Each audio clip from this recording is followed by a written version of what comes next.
Chapter 5. A Bizarre Adventure into Morning Mastery.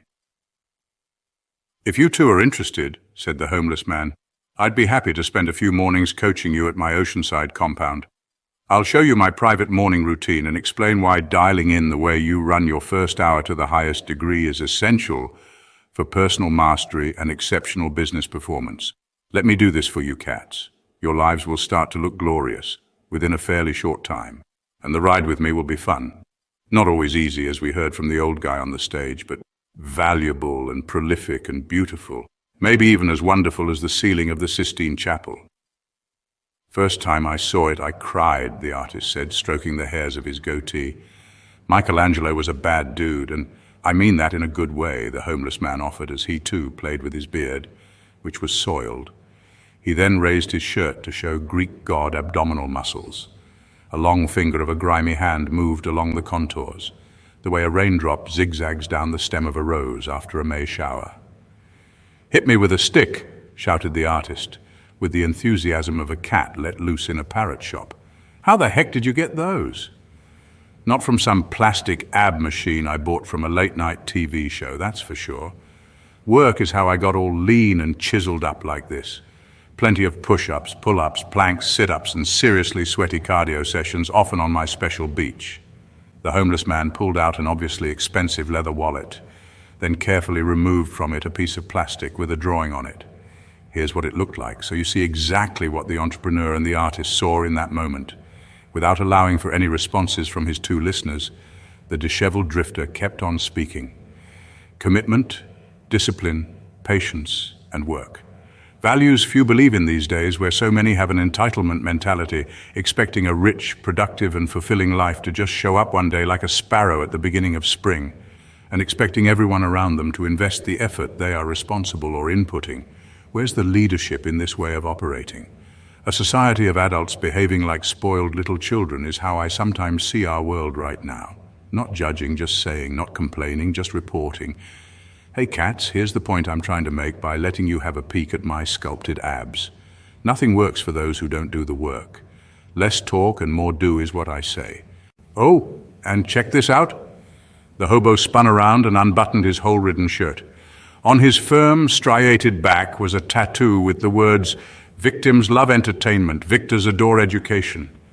Come hang with me at my place on a magical little island in the middle of a fantastic ocean, 5 hours from the coast of Cape Town." He handed the entrepreneur the plastic card with the seaside scene etched on it. "Those are my dolphins," he said, happily pointing to the hand-drawn image. "The trip will be so worth it," he continued. "The adventure of a lifetime for sure. Some of your most valuable and sensational moments ever will unfold there. You need to take a trust walk with me, people. I'll teach you everything I know about a world-class morning ritual. I'll help you both become members of the 5 a.m. club. You'll learn to rise early, regularly, so you'll get more done by noon than most people get done in a week. And so you'll optimize your health, happiness, and peacefulness. There's a reason so many of the great achievers of the world get up before the sun. It's the most special part of the day. I'll explain how I used this revolutionary method to build my empire. And to be clear, empires arrive in many forms. Economic is just one of them. You can also create empires of artistry, productivity, humanity, philanthropy, personal freedom, and even spirituality. I'll download pretty much everything I've been blessed to have been taught by the mentor who transformed my life. You'll discover so much. You'll be moved at the deepest level. You'll see the world through an all-new set of lenses. You'll also eat the finest food and watch the most spectacular sunsets. You guys can swim in the sea, go snorkeling with the dolphins, and fly over the sugarcane stalks that dance in the wind in the helicopter I own. And should you both accept my heartfelt invitation to visit me, I insist you stay at my home."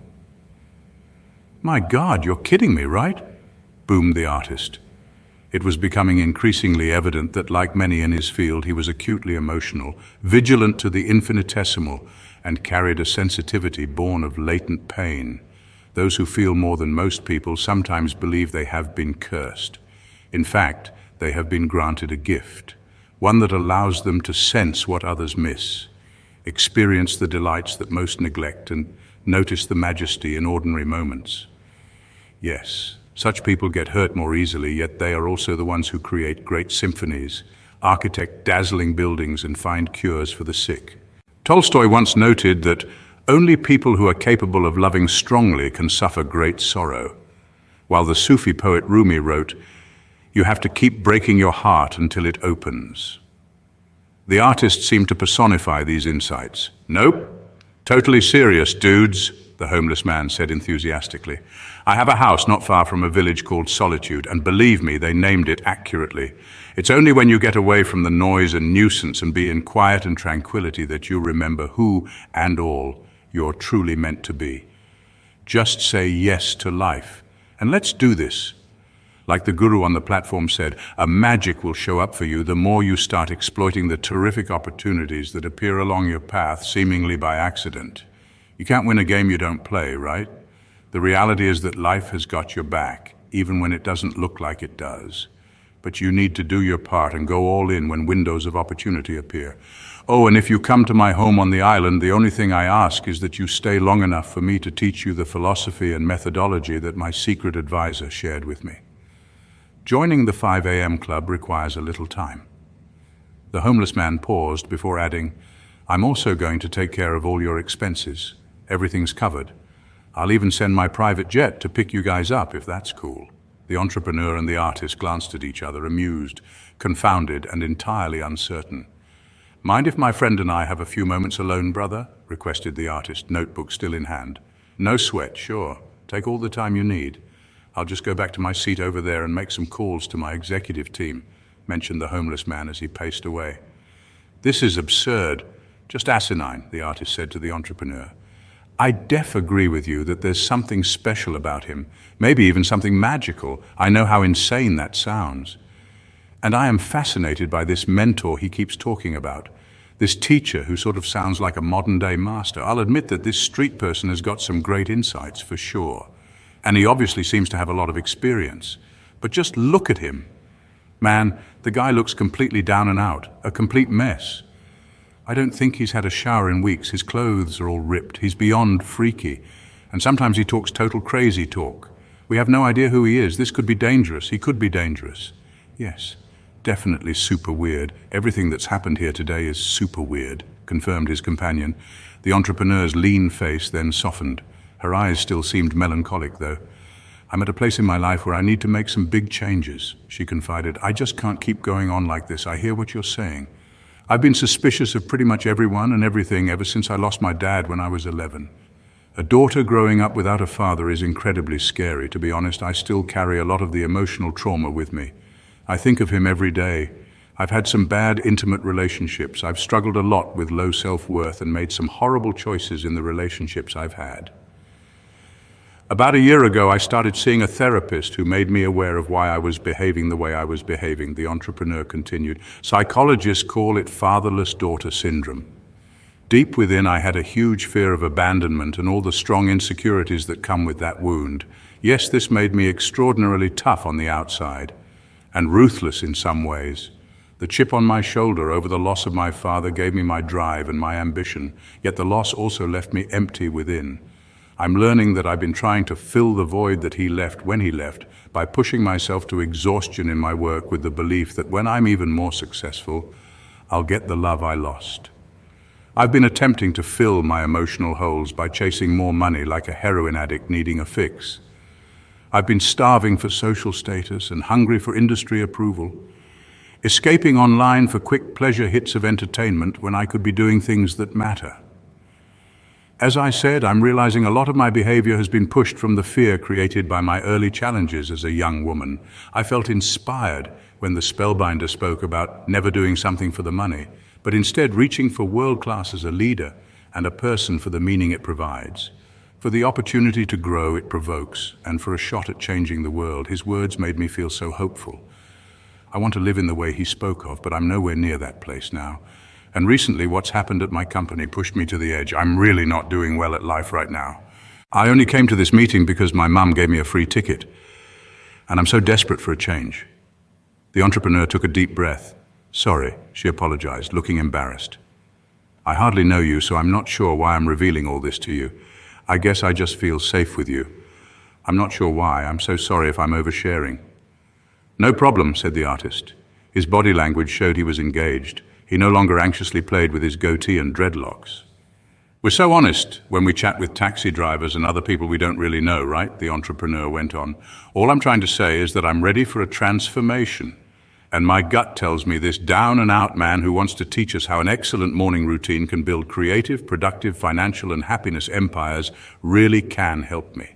And help us. And," she added, "remember his watch." "I like him," said the artist. "He's a character. I love that he expresses himself so poetically sometimes and so passionately at others. He thinks so vividly and quotes George Bernard Shaw like his life depended on it. Really cool. But I still don't really trust him," the artist expressed as he punched a fist into an open palm again. "Probably ripped the watch off some rich idiot." "Look, I understand how you're feeling," responded the entrepreneur. "A lot of me feels the same way. And you and I just met as well. I'm not sure what it would be like to go on this trip with you.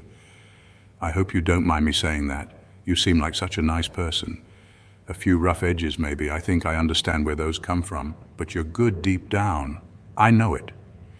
The artist looked mildly pleased. He glanced at the homeless man who was eating slices of avocado from a plastic bag. "I'll have to see if I can arrange my schedule to be away from the office so we can spend time with him," shared the entrepreneur as she pointed to the homeless man.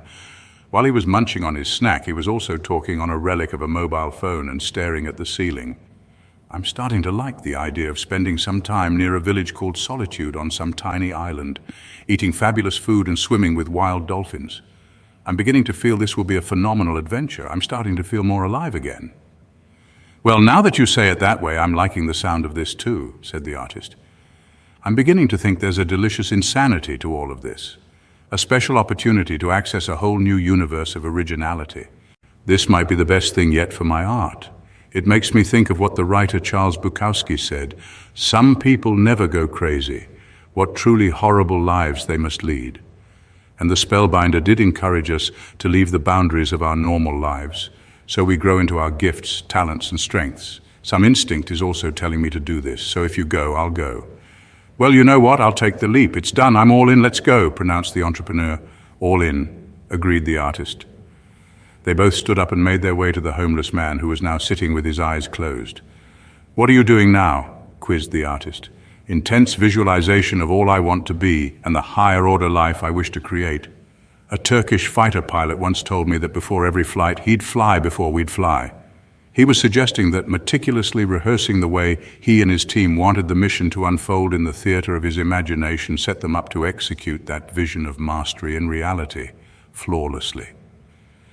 Your mindset is an enormously potent tool for private greatness, prodigious productivity, and creative victory, along with your heart set, health set, and soul set.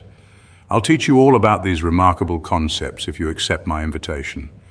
Anywho, back to why I close my eyes.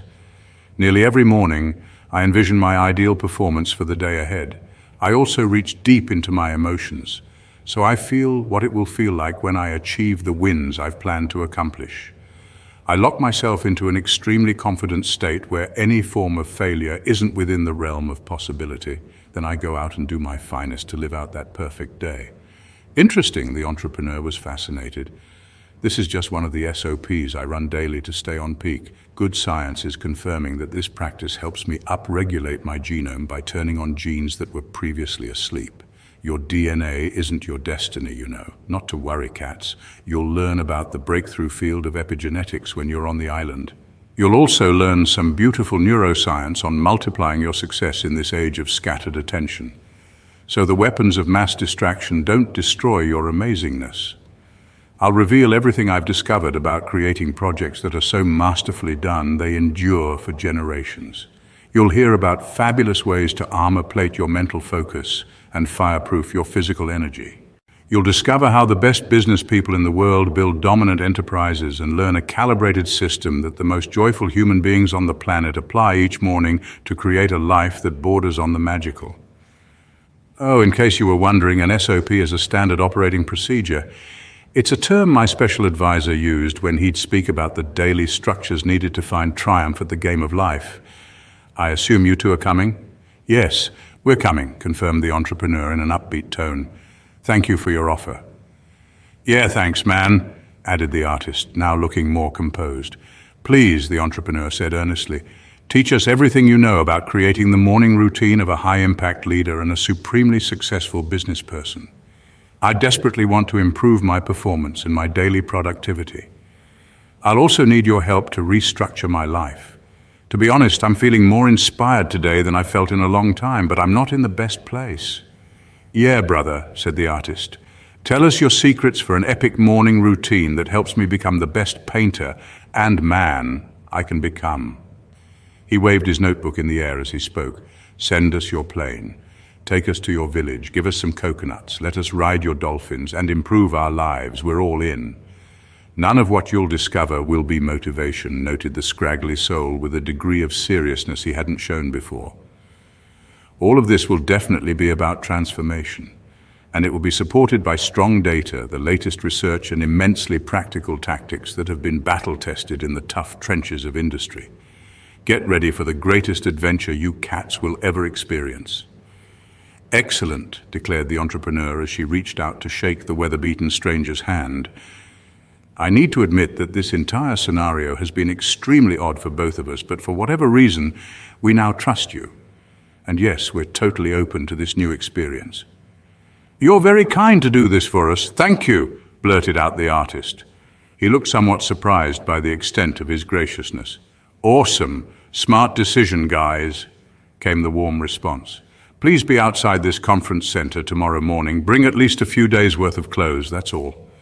Like I said, I'm stoked to take care of everything else. All expenses are on me, I thank you. Why are you thanking us? Wondered the entrepreneur. The homeless man smiled tenderly and scratched his beard thoughtfully. In his final sermon before he was assassinated, Martin Luther King Jr. said, everybody can be great because anybody can serve. You don't have to have a college degree to serve. You don't have to make your subject and verb agree to serve.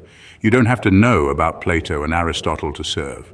You don't have to know Einstein's theory of relativity to serve. You don't have to know the second theory of thermodynamics and physics to serve. You only need a heart full of grace, a soul generated by love. The tramp wiped a morsel of avocado from the edge of his mouth and then carried on what he was saying. One of the big lessons I've learned over the years is that giving to other people is a gift you give to yourself. Raise the joy of others and you'll get even more joy. Increase the state of your fellow human beings and naturally, your own state of being ascends. Success is cool, but significance is rad. Generosity, not scarcity, is the trait of all of the great men and women who have upgraded our world. And we need leaders, pure leaders, and not narcissists obsessed with their own self-interests, as never before. The homeless man looked down at his large watch one last time. You can't take your title, net worth, and fancy toys with you when you die, you know. I've yet to see a moving truck following a hearse on its way to a funeral. He chuckled. The two listeners grinned. He's a treasure, whispered the entrepreneur. Deaf is, acknowledged the artist. Stop saying deaf so much, said the entrepreneur. It's getting irritating. The artist looked a little shocked. Okay.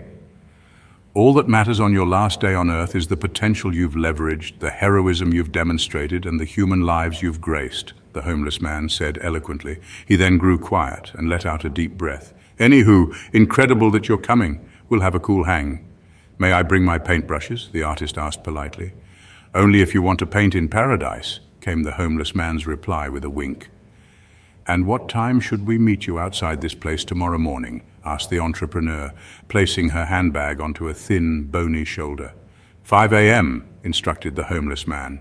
Own your morning, elevate your life, then he disappeared.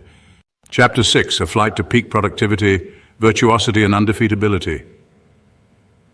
I'm so tired, the entrepreneur muttered, with the energy of an ancient turtle on a vacation day while holding a monstrous cup of coffee. This journey might be harder than I thought. I'm starting to feel like I'm walking into a whole new world. Like I told you yesterday after the seminar, I'm definitely ready to change, set for a new beginning. But I'm also feeling uneasy about all this. I didn't sleep much last night, such eerie and sometimes violent dreams. And yes, this experience we've agreed to might be dangerous. Well, I feel like death, man, said the artist. I hate being up this early. This was a terrible idea. The two brave souls were standing on the sidewalk outside the hall where the spellbinder had worked his legendary skills and broken many hearts with his collapse the day before. It was 4:49 a.m. "He won't show up," barked the artist roughly. He was dressed in black with a ruby-red polka-dotted bandana on his left wrist. Same boots as yesterday, those Australian ones. He hurled a mouthful of spit into the desolate street. He squinted at the sky. And then he folded his tattooed arms. The entrepreneur had a nylon duffel bag over her shoulder. She styled a silk blouse with bohemian sleeves, designer blue jeans, and a pair of sandals with high heels, the kind you see off-duty supermodels with sunglasses the size of Greek island sunsets wearing. Her lips were scrunched together, and the lines on her face were arrayed in a series of interesting intersections. "I'd bet the homeless man's a no-show," she said with a sneer.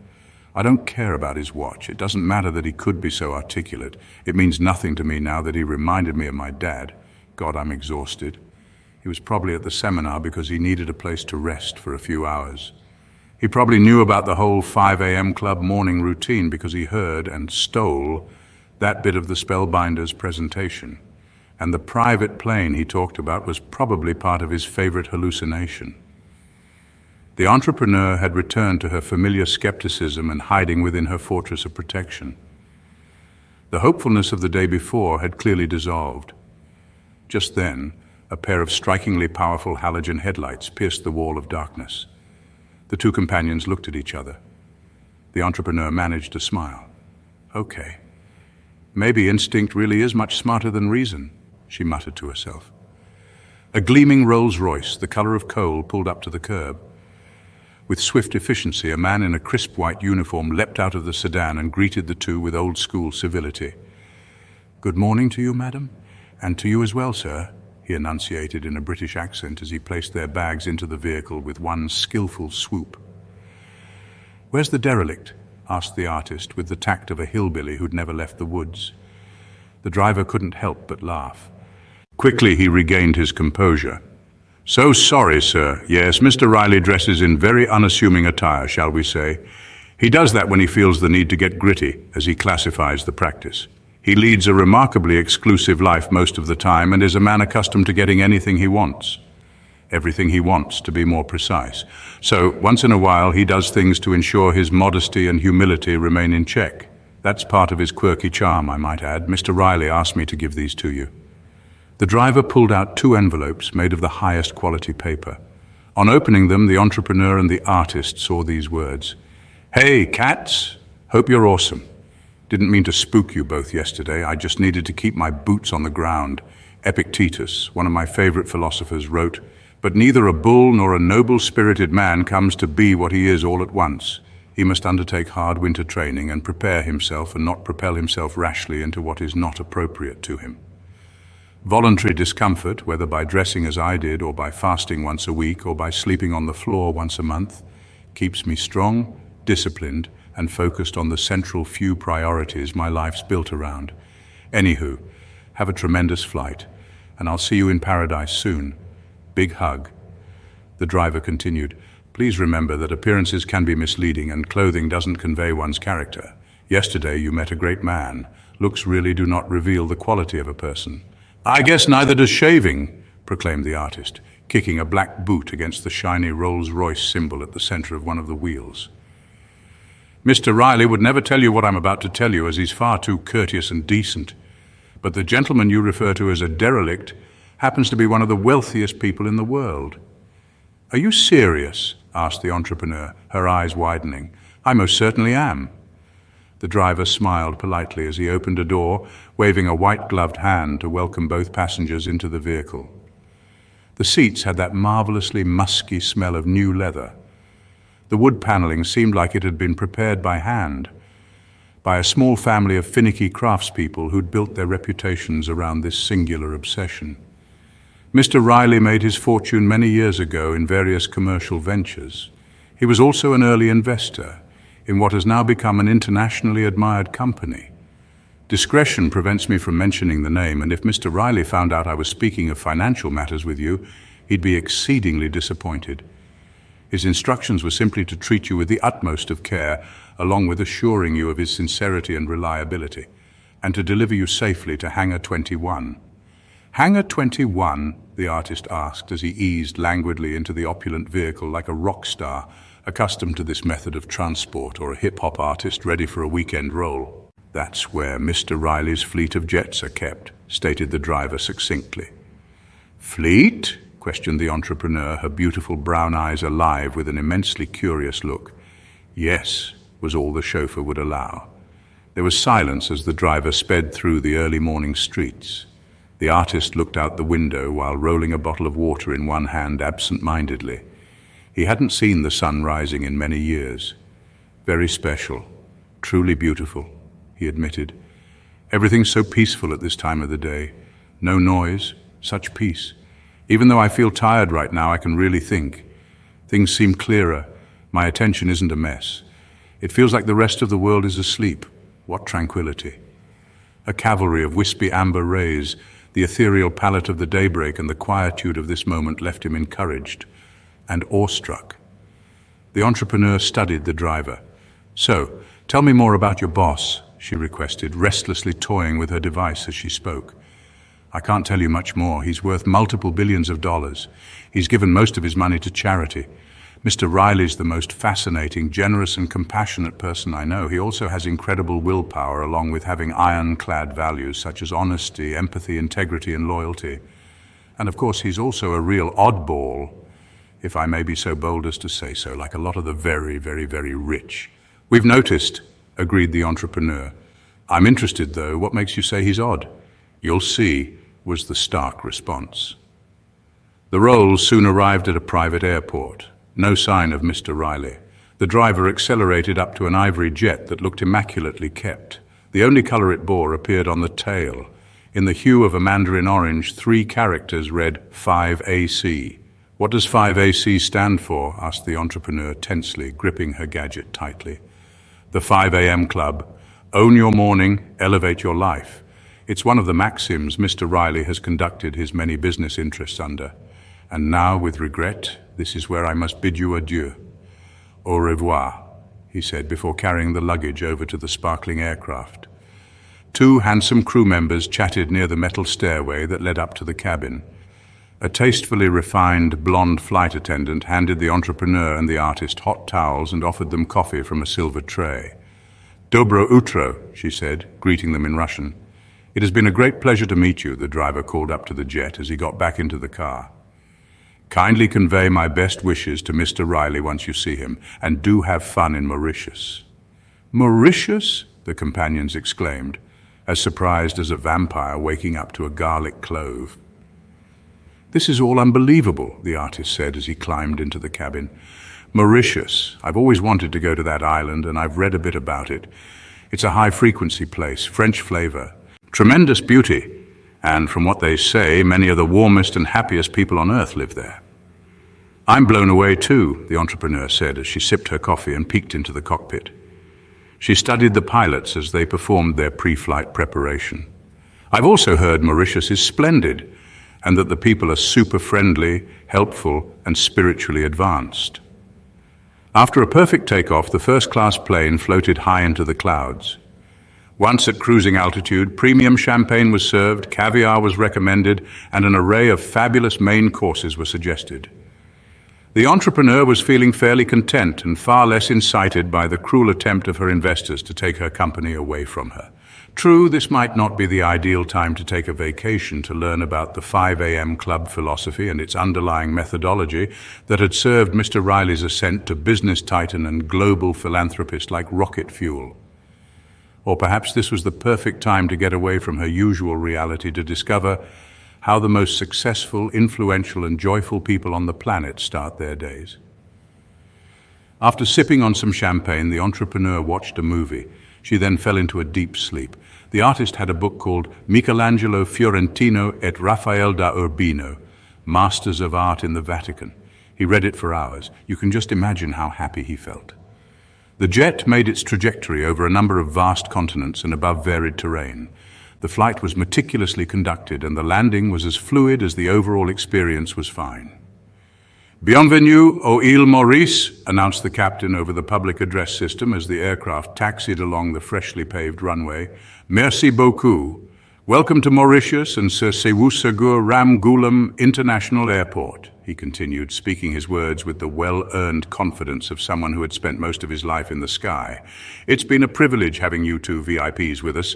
We'll see you again in several days, from what Mr. Riley's personal assistant has informed us of your itinerary. Thank you once again for flying with us, and we trust that the journey was elegant, excellent, and above all else, safe. A polished black SUV glittered on the tarmac as the flight attendant escorted her special passengers off the plane and into the humming vehicle. Your luggage will follow shortly, not to worry, it shall be delivered to your guest rooms at Mr. Riley's seaside estate. Spasiba, she added in a graceful tone and with an earnest wave. This is so A-list, observed the entrepreneur as she happily snapped some selfies, uncharacteristically pouting like a fashionista. Deaf, replied the artist as he photobombed her, sticking out his tongue like Albert Einstein did in that famous photo that betrayed his seriousness as a scientist and revealed his undiminished childlike sense of wonder. As the Range Rover rolled along the highway, tall stalks of sugarcane swayed in the fragrant breezes blown by the Indian Ocean. The quiet chauffeur wore a white cap, the kind you see bellmen at five-star hotels wearing, and a well-pressed dark grey uniform that hinted at an understated yet refined professionalism. He never missed slowing down when the speed limit descended and ensuring his signal light was on whenever a turn was to be made. Though it was evident that the man was older, he moved the vehicle along the roadway with the precision of a young apprentice, dedicated to becoming the absolute best. Through the drive, his focus remained transfixed on the pavement ahead, in a sort of trance designed to keep his passengers secure, yet deliver them to their destination with a smooth efficiency. They passed through some tiny villages that had a timeless feel. Bougainvillea lined the streets. Wild dogs with king-of-the-road demeanors stood at the meridian line, confronting the SUV in a deadly game of chicken, and children played on small grassy lawns with thoughtless abandon. Roosters could be heard shrieking from time to time, and old men in basic woolen hats with tooth-missing mouths and chestnut-colored skins sat on weather-beaten wooden chairs. They looked like they had too many hours to pass in the day, at once tired from life's hardships and yet wise from days fully lived. Choirs of upbeat birds sang melodically while colorful butterflies seemed to be fluttering everywhere. In one tiny community, the SUV snaked through. A skinny boy with legs that appeared too long for his body pedaled a banana bike with a seat that was set too high on its creaky metal frame. In another, a group of teenage girls in tank tops, surf shorts, and flip-flops shuffled along the narrow but attentively maintained road, following a man in army green cargo shorts wearing a t-shirt that had the #1 Flame grilled chicken printed on the back of it. Everything seemed to move on island time. People looked cheerful. They beamed with a radiant vitality not so commonly seen in the overscheduled, machine-dominated and sometimes soulless lives so many among us are experiencing. The beaches were unspeakably beautiful. The gardens were entirely glorious. And the entire Gauguin-looking scene was draped by a series of mountains that looked like they'd been carved by a 16th century Florentine sculptor. "See that structure up there?" the driver said, breaking his self-imposed silence and pointing to a rock formation at the top of one of the peaks that resembled a human figure. "That's called Peter Both. It's the second highest mountain in Mauritius. See the summit up there? It resembles a human head, right?" He noted with a finger pointed upward at the structure. "It definitely does," responded the artist. "When we were in elementary school," the chauffeur continued, "we were told the story of a man who fell asleep at the foot of the mountain. Hearing strange sounds, he woke up to see fairies and angels dancing all about him. These creatures instructed the man never to tell anyone what he had just seen, or he would be turned to stone. He agreed, but then, given his excitement over the mystical experience he'd witnessed, broke his commitment and told many of his good fortune. Upset, the fairies and angels turned him to rock, and his head swelled to such a degree it rose to sit at the peak of the majestic mountain you both are looking at now, reminding everyone who sees it to keep their promises and honor their word." The SUV meandered past another community. Music played from a small loudspeaker on a front porch as two teenaged boys and three teenaged girls with white and pink flowers in their hair danced gleefully. Another dog barked modestly in the background. "Great story," noted the entrepreneur. Her window was open and her wavy brown hair flitted in the wind. Her usually lined face now appeared completely smooth. She enunciated her words more slowly now. An unprecedented peacefulness emerged from her voice. One of her hands rested on the seat, not so far from where a hand of the artist, which bore finely etched tattoos on its middle and index fingers, lay. Mark Twain wrote, "Mauritius was made first and then heaven, and heaven copied Mauritius." The driver shared, now warming up after being somewhat steely. He beamed as proudly as a president on Inauguration Day after saying what he'd just said. "Never seen anything like this," the artist said, his goth meets angry man hostility now replaced with a more untroubled, carefree and relaxed demeanor. "And the vibe I feel here is stirring something deeply creative inside of me." The entrepreneur glanced at the artist for a little longer than was politely acceptable. Then she looked away, out at the sea. Though reluctant, she couldn't help but smile gently. The driver could be heard whispering into the SUV's speakerphone, "5 minutes away." Then he handed each of his passengers a handcrafted tablet that seemed made of gold. "Please study these," he told them. Engraved finely in the apparently precious metal were 5 statements. Here's what the tablets looked like. Rule #1. An addiction to distraction is the end of your creative production. Empire makers and history creators take 1 hour for themselves before dawn, in the serenity that lies beyond the clutches of complexity, to prepare themselves for a world-class day. Rule #2. Excuses breed no genius. Just because you haven't installed the early rising habit before doesn't mean you can't do it now. Release your rationalizations and remember that small daily improvements, when done consistently over time, lead to stunning results. Rule #3. All change is hard at first, messy in the middle and gorgeous at the end. Everything you now find easy, you first found difficult. With consistent practice, getting up with the sun will become your new normal and automatic. Rule #4. To have the results. The top 5% of producers have, you must start doing what 95% of people are unwilling to do. As you start to live like this, the majority will call you crazy. Remember that being labeled a freak is the price of greatness. Rule #5. When you feel like surrendering, continue. Triumph loves the relentless. The vehicle slowed to a crawl as it passed an orderly row of faded white beach houses. A compact pickup truck was parked in the dusty driveway of one house. Dive gear was strewn across the front yard of another. In front of the last house, a gaggle of kids played in a yard, laughing hysterically as they enjoyed their game. The ocean appeared, both greenish and bluish, with foam-topped waves making sharshing sounds before colliding with the sandy shore. The air now smelled a marine life smell, yet sweet like nectar with unexpected cinnamon hints blended into it. On a wide planked dock, a thin line of a man with a Santa Claus beard and rolled-up khakis fished barefoot for his family's dinner. A motorcycle helmet was perched on his old head. The sun was beginning to set, a glamorous sphere of blinding radiance that cast liquid yellow streaks and reflections on the welcoming water that lay before it. Birds still chirped. Butterflies still flew. Quite magical, all of this. "We're here," announced the chauffeur into an intercom perched beside a metal fence that seemed to have been erected more to keep wildlife out than to prevent interlopers from getting in. The gate opened, slowly.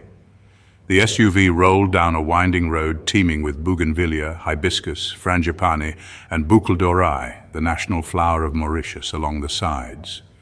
The driver opened his window, inviting in a sea breeze, carrying a swirling scent that also included fresh jasmine mixed with rich roses. Gardeners in smart gardening attire waved sincere waves.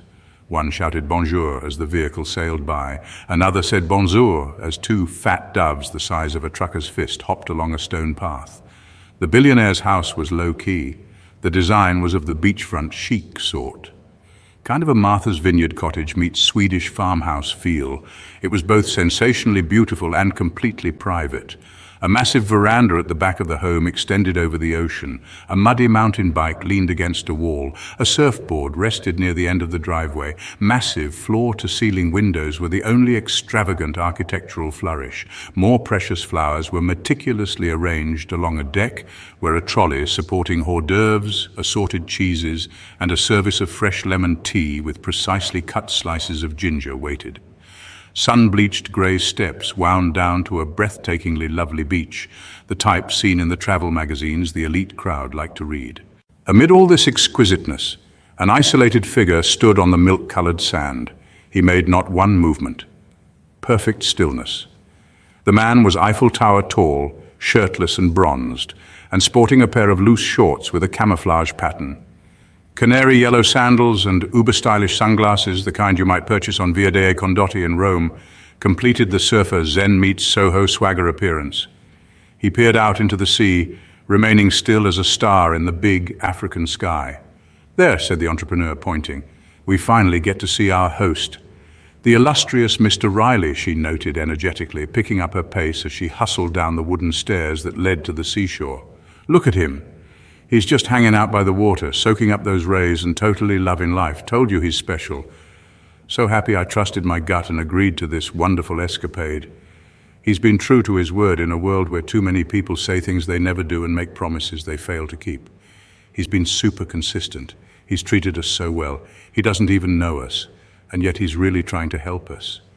Zero doubt in my mind he's got our backs. Hurry up, will you?" she urged her slow-moving companion as she waved an encouraging hand. "I feel like giving Mr. Riley a giant hug." The artist laughed as a baby gecko jaywalked across a broad plank. He took off his black shirt in the dazzling sunshine, exposing a Buddha-sized belly and man breasts the size of fleshy mangoes. "Me too. He does walk his preach. Man, I need to get some sun," the painter murmured as he sped up to stay close to the entrepreneur. He breathed hard. As the two guests walked toward the man at the water's edge of this nirvana of an ocean compound, they observed there were no other houses in sight, not even one, just a few wooden fishing boats with paint peeled off from the passage of years moored in the shallow waters near the shore. And aside from the sun-worshipping empire builder in Italian shades, there was no other human being in evidence, anywhere.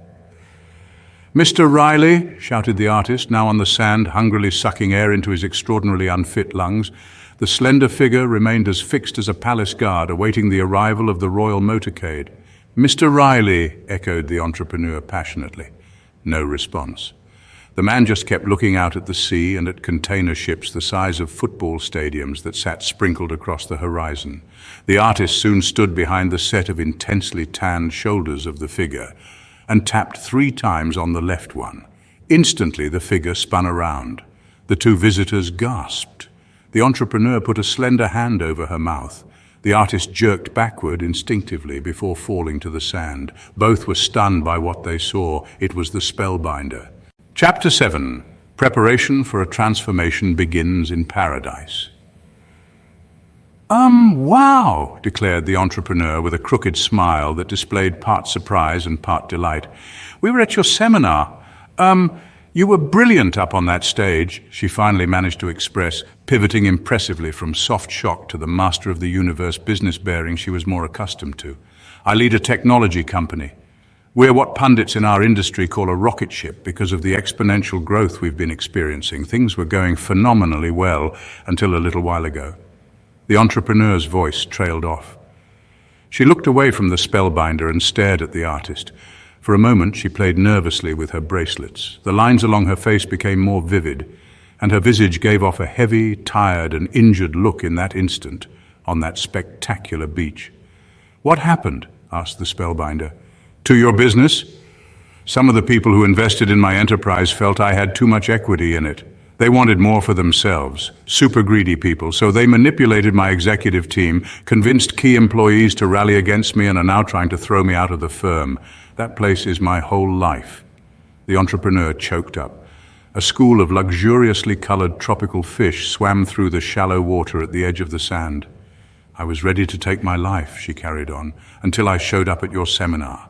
Many of your nuggets of knowledge gave me hope. A lot of your words made me feel strong again. Not sure exactly what it was, but You pushed me to believe in myself and my future. I just want to thank you." She embraced the spellbinder. "You've started me on the journey to optimizing my life." "Thank you so much for your generous words," the spellbinder replied, appearing dramatically different from the way he looked the last time the entrepreneur and the artist saw him. Not only did he have that healthy glow people get from time in the sun, he now stood steadily and had gained a little weight. "I'm grateful for what you've said," the spellbinder continued, "but the truth is that I didn't start you on the quest to improve your life.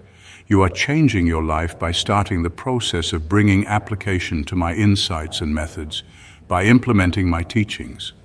So many people chat a good game. They tell you all the ambitions they're going to get done and all the aspirations they plan to deliver on. I'm not judging, I'm just reporting, I'm not complaining, I'm just saying. Most people stay the same their entire lives, too frightened to leave the way they operated yesterday, married to the complacency of the ordinary and wedded to the shackles of conformity while resisting all opportunity for growth, evolution, and personal elevation.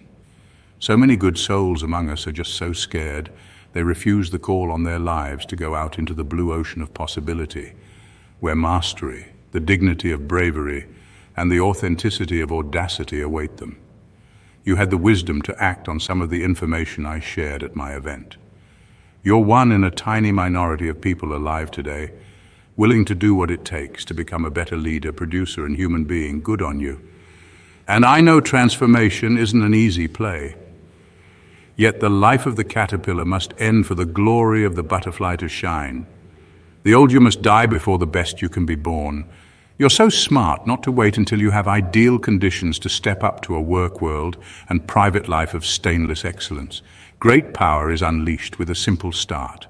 When you begin to close the loop opened by your utmost aspirations by making them real, a secret heroic force within you makes itself known.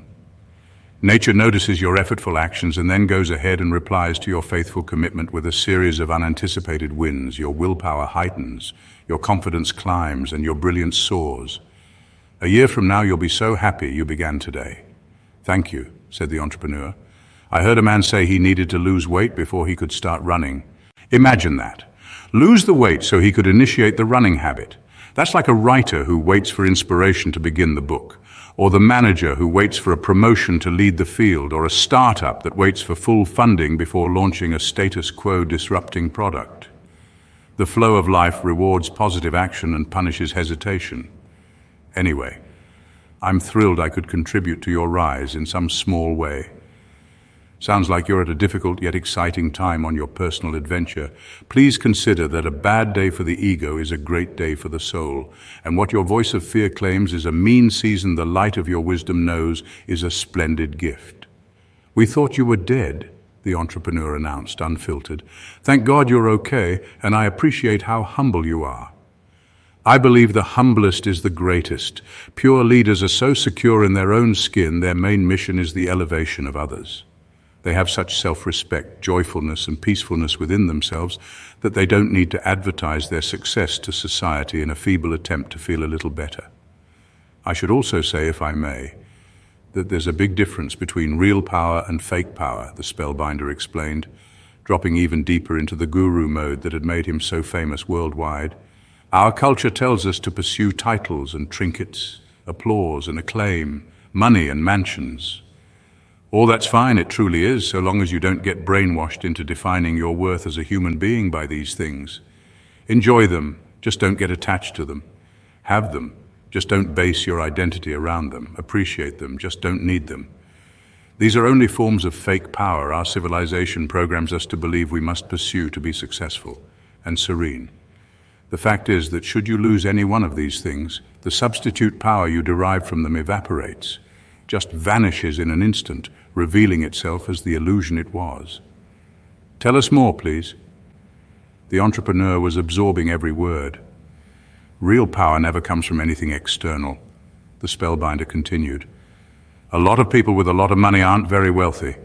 Take that line to the bank," stated the spellbinder as he slipped off his bright yellow flip-flops and placed them neatly on the sugary sand.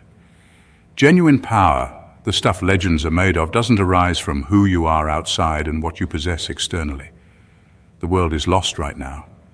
True and enduring power expresses itself when you contact your original gifts and realize your most lavish talents as a human.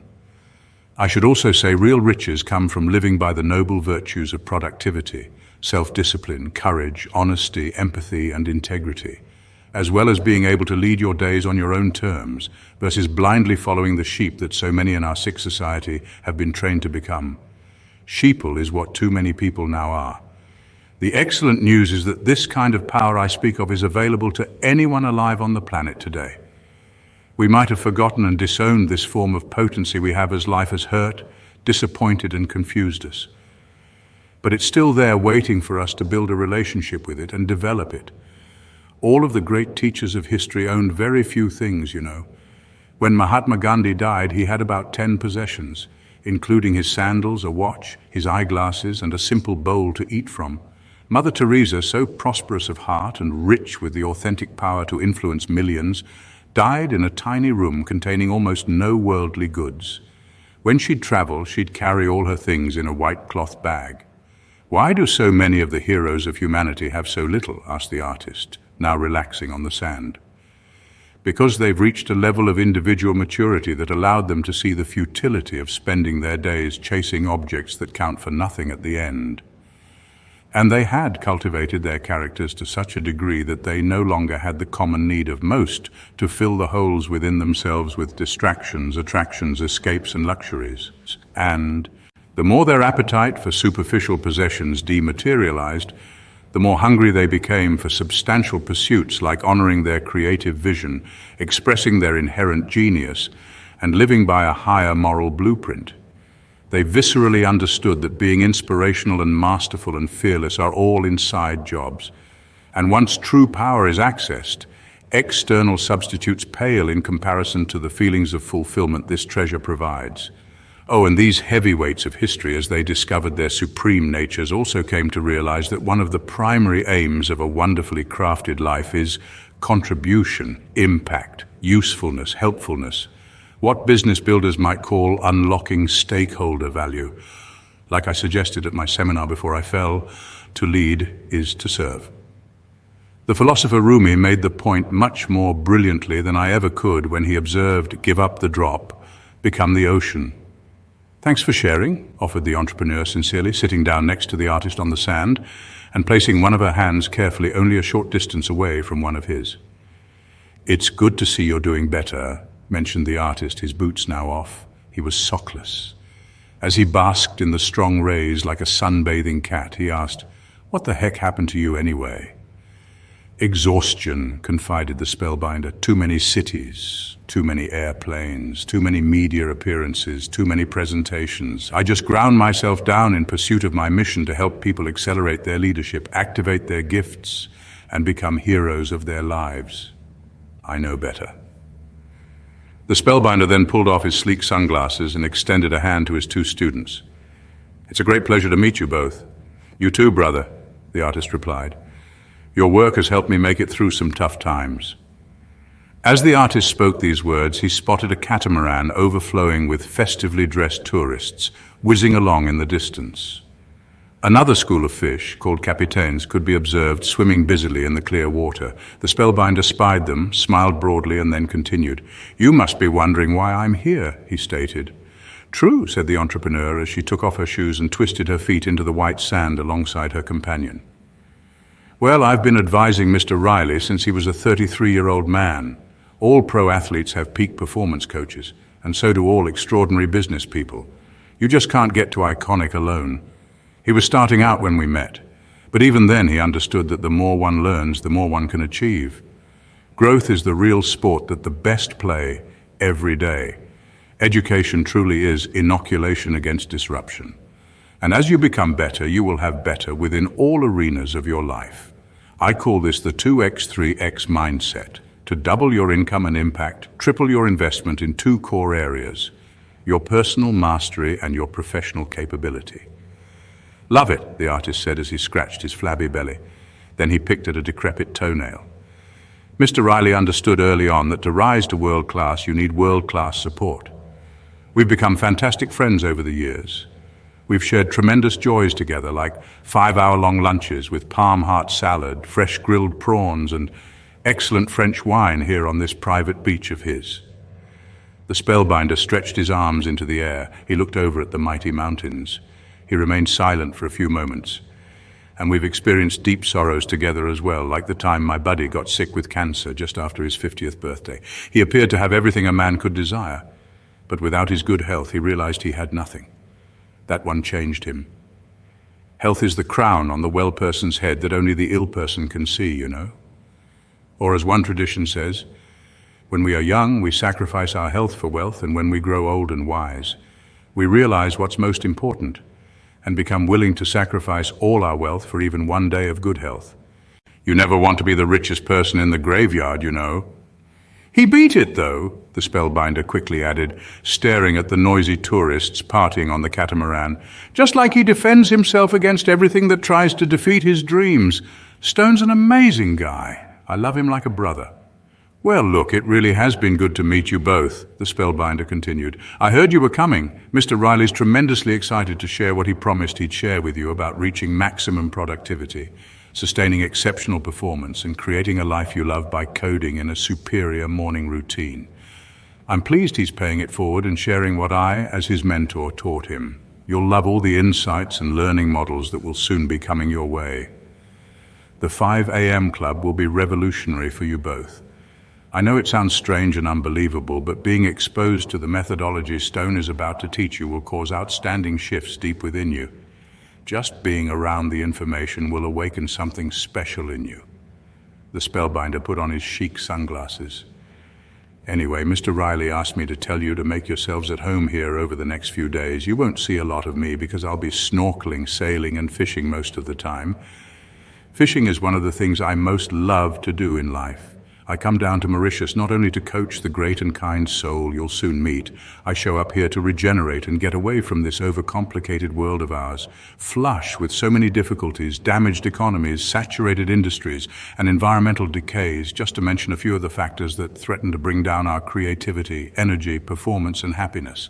I show up here to renew and refuel. Elite production without quiet vacation causes lasting depletion. Rest and recovery isn't a luxury for anyone committed to mastery. It's a necessity. I've taught that principle for many years, yet I forgot it myself and paid the price at the event. I've also learned that inspiration gets fed by isolation, away from the ceaseless digital diversion and mindless overcommunication that dominates the hours of the majority these days. And know, too, that your natural genius presents itself when you're most joyful. We get our ideas that change the world when we're rested, relaxed, and filled with delight. This tiny spot in the Indian Ocean helps me re-access my best. It's also a genuine sanctuary of safety, staggering beauty, and awesome gastronomy, with affectionate people who still wear their hearts on their sleeves. I just adore the Mauritians.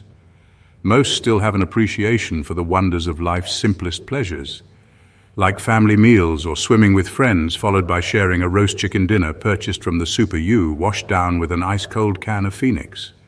Phoenix? Asked the artist. It's the beer of Mauritius, replied the spellbinder. And I must say that I always leave the island 100 times stronger, faster, centered, and fired up. I really work hard in my everyday life. I hope this doesn't sound like vanity, but I care so much about uplifting society and am so committed to doing my part to reduce the greed, hatred, and conflict in it.